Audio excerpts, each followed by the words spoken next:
So guys, ito ay bato ng Diablo.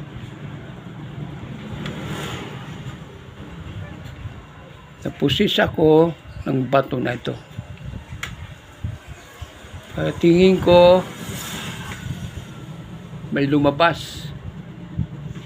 May lumabas na nakakatakot na tao. Ngayon, nung nakita ko siya, hinabol niya ako. Hinabol niya ako nung nakakatakot na tao na yun.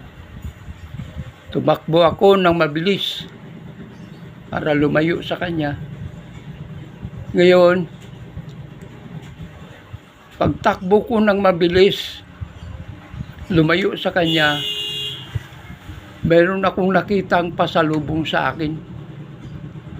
Nakita ko siya pala yun. Yung Diablo na yun. Bumalik ako. Pagbalik ko, umakyat ako sa, may nakita akong isang puno na malago. Umakyat ako para hindi niya ako makita. Para tumago ako. Ngayon, pag-akyat ko, para hindi niya ako makita, tumaas ako. Para talagang tuluyan na akong makatago.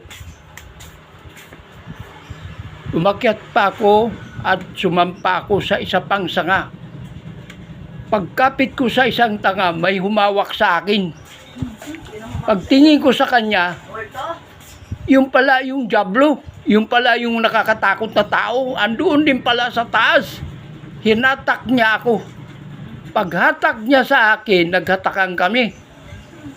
Paghatak niya sa akin, biglang may pumalo sa ulo ko. Misis ko pala. Misis ko pala. At sabi niya, natutulog ka. Sunog na yung sinaing mo. Bakit mo pinabayaan? Nako, sabi ko, ito talagang bato na ito, makapangyarihan talaga. Napusis ako, guys. Na naginip ako sa bato na ito. Biglang may lumabas, kaya sus, yung pala nakatulog ako at mabuti pinalo ako ni Missy sa ulo. yun ang kwento ng yung kwento ng bato na ito.